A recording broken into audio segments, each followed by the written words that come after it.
हरियाणा के फरीदाबाद में पहली बार आयोजित 4 दिवसीय इंडिया इंटरनेशनल साइंस फेस्टिवल 2023 का समापन हुआ। हरियाणा के मुख्यमंत्री मनोहर लाल ने इसमें शिरकत की। सीएम ने कहा कि नए वैज्ञानिक शोध नवाचार को बढ़ावा देने के लिए हरियाणा सरकार फरीदाबाद या गुरुग्राम में से एक में 50 एकड़ में साइंस सिटी की स्थापना करेगी। आपको रिपोर्ट दिखाते हैं।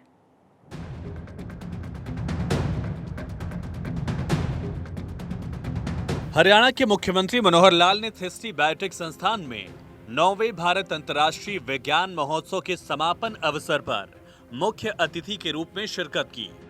मुख्यमंत्री मनोहर लाल ने कहा कि इस 9वें विज्ञान महोत्सव की मेजबानी करने का अवसर हरियाणा को मिला है। कार्यक्रम के सफल आयोजन के लिए बधाई देते हुए सीएम ने कहा कि विज्ञान महोत्सव में छात्र, शिक्षक, शोधकर्ता, वैज्ञानिक, उद्यमी, शिक्षाविद, स्टार्टअप और अंतर्राष्ट्रीय प्रतिनिधियों ने भागीदारी की है।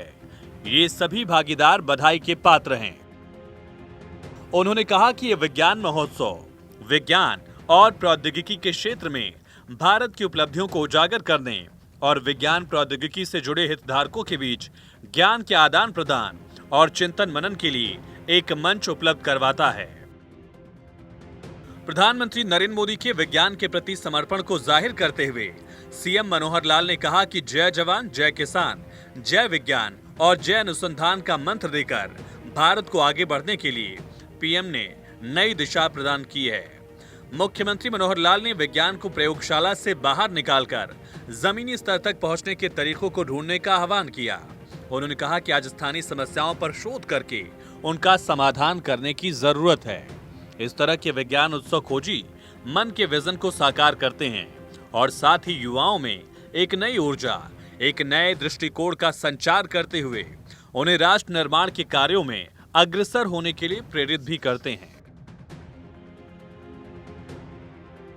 देश को विज्ञान की ओर आगे बढ़ाने के लिए, लोगों को उत्साहित करने के लिए, जहां देश ने, लाल बहादुर शास्त्री जी ने एक नारा दिया था, जय जवान जय किसान, और उसको आगे बढ़ाते हुए हमारे वर्तमान प्रधानमंत्री जी ने नारा दे दिया, जय जवान जय किसान, जय विज्ञान जय अनुसंधान।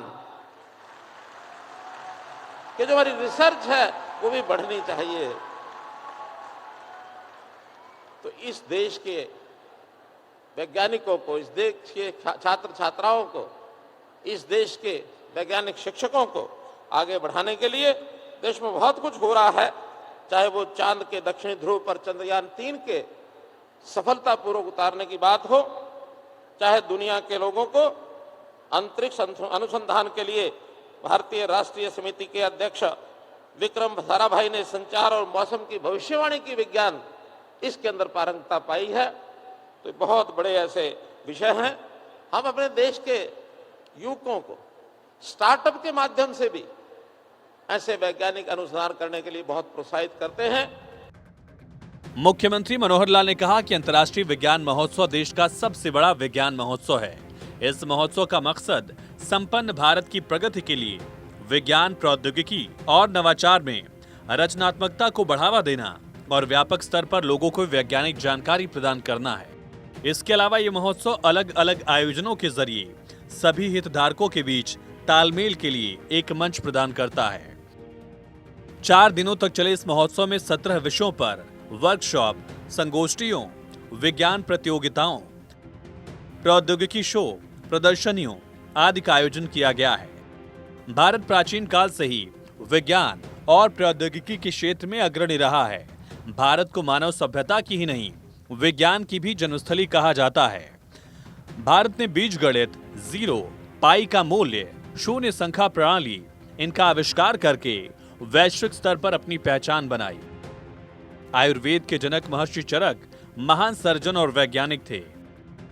आचार्य कणद और वराह मिहिर उच्च कोटि के खगोल शास्त्री थे। भास्कराचार्य आधुनिक अलजबरा के जनक थे। विज्ञान में भारतीय स्वर्णिम इतिहास के दिग्गजों में सेठ होमी जहांगीर भाभा, जगदीश चंद्र बसु, श्रीनिवास रामानुजन, शांति स्वरूप भटनागर इतने नाम हैं जिनका मूल योगदान विज्ञान के क्षेत्र में रहा है। आधुनिक युग में भूतपूर्व राष्ट्रपति एपीजे अब्दुल कलाम का नाम भी अग्रणी है। ये हमारे वैज्ञानिकों की अपार क्षमता का ही परिणाम है कि भारत कोरोना की 2 वैक्सीन विकसित करने में सफल रहा। देश के लिए नहीं बल्कि भारत ने दूसरे देशों को भी वैक्सीन दी। एक समय था जब भारत के उपग्रह किसी और देश से लॉन्च करवाने पड़ते थे। आज भारत न सिर्फ अपने बल्कि दूसरे देशों के भी उपग्रह लॉन्च कर रहा है। चांद के दक्षिणी ध्रुव पर चंद्रयान 3 सफलतापूर्वक उतारने वाला भारत दुनिया का पहला देश बन गया है। इसके अलावा भारत का सोलर मिशन आदित्य L1 सूर्य की कक्षा में स्थापित होकर सूर्य का अध्ययन कर रहा है। इससे हर भारतवासी गौरवान्वित है। हम विज्ञान के नाते से छात्र छात्राएं बहुत कुछ नया कर सकते हैं। तो इस नए विज्ञान के आधार पर देश और दुनिया कितना प्रगति करती है, मंच से बहुत कुछ बताया गया है। मुझे बहुत बताने की आवश्यकता नहीं है। चाहे वो अपने देश में वैज्ञानिकों का डंका तब बजा जब कोविड के समय, कोविड-19 में अमेरिका जैसे देश ने ये घोषणा कर दी कि कोविड का सबसे ज्यादा प्रभावित जो देश होगा वो भारतवर्ष होगा। क्यों? भारत की आबादी बहुत ज्यादा है, भारत एक गरीब देश है, इतने लोगों को बचाएगा कैसे? और देश के प्रधानमंत्री जी के मैं दाद देता हूं जिन्होंने इन वैज्ञानिकों के माध्यम से देश में एक नहीं 2-2 वैक्सीन इजाद की और न केवल अपने देश के लोगों को बचाया बल्कि दुनिया के देशों के लोगों को भी बचाया। 17 विषयों के ऊपर यहाँ वर्कशॉप हुई, संगोष्ठियाँ हुई, विज्ञान प्रतियोगिताएं हुई हैं और उन सब बातों को यहाँ याद किया गया है जो भारतवर्ष की देन है विज्ञान को। चाहे उसमें बीजगणित की बात है, चाहे उसमें जीरो का आविष्कार है, चाहे उसके अंदर हम लोगों ने संख्या प्रणाली का आविष्कार किया, पाई के मूल्य का आविष्कार किया।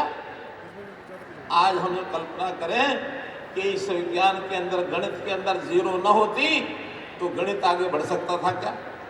नहीं बढ़ सकता था। तो इस देश के वैज्ञानिक शिक्षकों को आगे बढ़ाने के लिए देश में बहुत कुछ हो रहा है। चाहे वो चांद के दक्षिणी ध्रुव पर चंद्रयान 3 के सफलतापूर्वक उतारने की बात हो, चाहे दुनिया के लोगों को अंतरिक्ष अनुसंधान के लिए भारतीय राष्ट्रीय समिति के अध्यक्ष विक्रम साराभाई ने संचार और मौसम की भविष्यवाणी की विज्ञान इसके अंदर पारंगता पाई है। मुख्यमंत्री मनोहर लाल ने कहा कि हमें गर्व है कि अंतरिक्ष अनुसंधान के लिए विक्रम साराभाई ने संचार और मौसम की भविष्यवाणी के लिए उपग्रह प्रौद्योगिकी का उपयोग करने की कल्पना की। नतीजा ये हुआ कि भारत जल्द ही अंतरिक्ष प्रौद्योगिकी का एक सक्षम विकासकर्ता बना और भारत ने सैटेलाइट इंस्ट्रक्शनल टेलीविजन एक्सपेरिमेंट की शुरुआत की। भारत में विज्ञान के क्षेत्र में स्टार्टअप कार्यक्रम की लहर लगातार आज की युवा पीढ़ी को विज्ञान, प्रौद्योगिकी और नवाचार की तरफ प्रेरित कर रही है। आज के नए भारत में युवा पीढ़ी के लिए शोध और नवाचार के क्षेत्र में द्वार खुल रहे हैं। मुख्यमंत्री मनोहर लाल ने कहा कि आज कई राष्ट्रीय मिशन जैसे कि space mission, national super computing, semiconductor mission, hydrogen, drone technology, digital virtual system, ऊर्जा, स्वास्थ्य, पर्यावरण, उद्योग, कृषि, ऐसे कई मिशन पर तेजी से काम चल रहा है।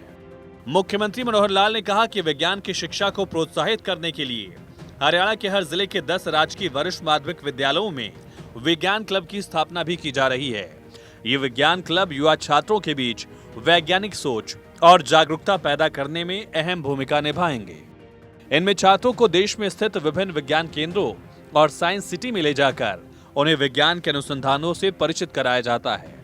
हरियाणा के मेधावी वैज्ञानिकों को प्रोत्साहित करने के लिए उन्हें हरियाणा विज्ञान रत्न और युवा विज्ञान रत्न पुरस्कार से सम्मानित किया जाता है।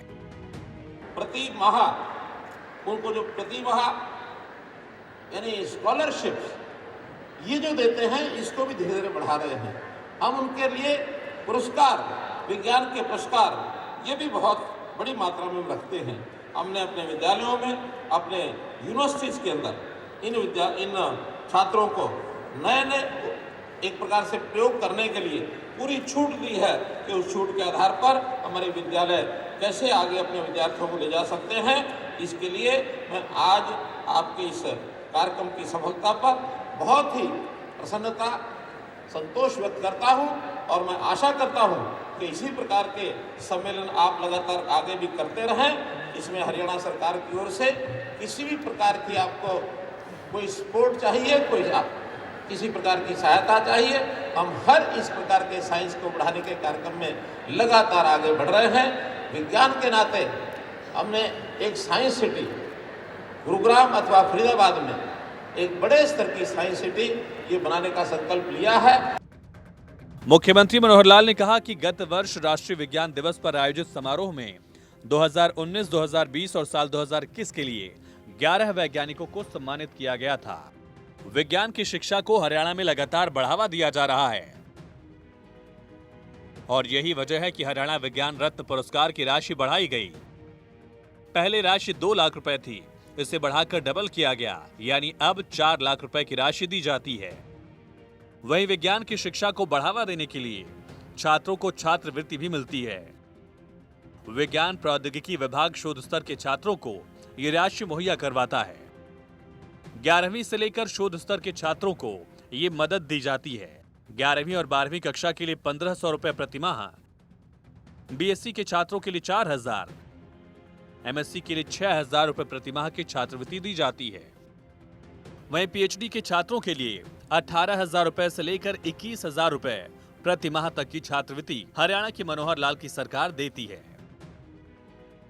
हरियाणा में हमने बहुत सी ऐसी योजनाएं बनाई हैं कि विद्यार्थियों को इसके रास्ते से कैसे हम आगे बढ़ाएं। हमने अपने स्कूल विद्यार्थियों को अभी पिछले वर्ष 5 लाख टेबलेट ये वितरित किए हैं ताकि वो वैज्ञानिक तरीके से शिक्षा को प्राप्त कर सके। 5 लाख टेबलेट देने वाला हरियाणा ये पहला प्रदेश है और किसी ने दुनिया भर में इस प्रकार के कार्य नहीं किया है। हम ऐसे विज्ञान के छात्रों के लिए प्रति माह उनको जो प्रति माह यानी स्कॉलरशिप्स ये जो देते हैं इसको भी धीरे धीरे बढ़ा रहे हैं। हम उनके लिए पुरस्कार, विज्ञान के पुरस्कार ये भी बहुत बड़ी मात्रा में हम रखते हैं। हमने अपने विद्यालयों में, अपने यूनिवर्सिटीज के अंदर इन छात्रों को नए नए एक प्रकार से प्रयोग करने के लिए पूरी छूट दी है। मुख्यमंत्री मनोहर लाल ने गुरुग्राम फरीदाबाद को एक बड़ी सौगात भी दी। दरअसल उन्होंने घोषणा की कि जल्द ही फरीदाबाद और गुरुग्राम में 50 एकड़ की भूमि में साइंस सिटी का निर्माण किया जाएगा। मुख्यमंत्री मनोहर लाल ने कहा कि कोरोना के समय पर जहां त्राही त्राही मच रही थी, वहीं प्रधानमंत्री नरेंद्र मोदी के नेतृत्व में भारत के वैज्ञानिकों ने 2 वैक्सीन का निर्माण किया, जिससे न केवल भारत के लोगों को राहत मिली बल्कि पूरे विश्व में इस वैक्सीन को भेजने का काम किया गया। इस वैक्सीन से लोगों की जान बचाने में काफी मदद मिली। इसके लिए मुख्यमंत्री मनोहर लाल ने प्रधानमंत्री नरेंद्र मोदी का धन्यवाद भी किया, उनके नेतृत्व और विजन की तारीफ की। दरअसल फरीदाबाद में आयोजित विज्ञान मेले में पहुंचे पूरे देश भर के लगभग 5000 छात्रों का मुख्यमंत्री मनोहर लाल ने धन्यवाद किया। सीएम मनोहर लाल ने कहा कि विज्ञान आज से नहीं है बल्कि आदिकाल से है। विज्ञान किसी प्रदेश या देश का नहीं होता बल्कि पूरे विश्व के लिए होता है, मानवता के लिए होता है। विज्ञान का लाभ हर व्यक्ति को पहुंचता है। विज्ञान एक सीमा नहीं होती बल्कि लगातार चलने वाली प्रक्रिया है। युवाओं की जिज्ञासाओं को साकार करने के लिए विज्ञान का सहारा युवा लेते हैं, उसमें कामयाब होते हैं, जिससे सभी का भला होता है। देश विज्ञान के आधार पर आगे बढ़े एक टारगेट रखा गया है। आजादी के 100वें वर्ष में देश विकसित देशों में स्थापित होगा, इसको लेकर लगातार प्रयास जारी है। विकसित भारत के नाते से बहुत प्रयोग किए जा रहे हैं। देश विज्ञान के आधार पर आगे बढ़े, एक टारगेट रखा है कि देश की आजादी का 100वां साल 2047 हमारा देश विकसित भारत, विकसित देश के नाते दुनिया के विकसित देशों की श्रेणी में ये आ जाए, इसका अभियान हम लोगों ने शुरू किया है। हमारे देश की अर्थव्यवस्था आज ऊपर के 5 देशों में गिनी जाने लगी है। बहुत जल्दी हम इसमें तीसरा स्थान प्राप्त करेंगे, तो उस अर्थव्यवस्था को बढ़ाने में विज्ञान का अपने आप में बहुत ही एक योगदान है। मित्रों, भाइयों बहनों, हम लोग विज्ञान में और आगे कैसे बढ़ सकते हैं, इसलिए विद्यार्थियों का जीवन एक सबसे अच्छा जीवन होता है कि वहां से हम शुरू करें। मुख्यमंत्री मनोहर लाल ने कहा कि विश्व का सबसे बड़ा पुरस्कार नोबेल पुरस्कार हमारे देश के 12 वैज्ञानिकों को मिल चुका है। National super computing, semiconductor, mission hydrogen, drone technology, digital virtual system, ऊर्जा और स्वास्थ्य, ऐसे कई क्षेत्रों में विज्ञान का बहुत बड़ा इस्तेमाल हो रहा है। सीएम ने कहा कि अभी डीटी ड्रोन के जरिए हमारी कोई भी बहन बेटी खेतों में जाकर खाद का छिड़काव कर सकती है।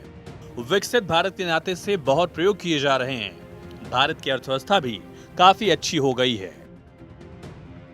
चंडीगढ़ से डॉक्टर थानेश्वर शर्मा की रिपोर्ट, भारत 24।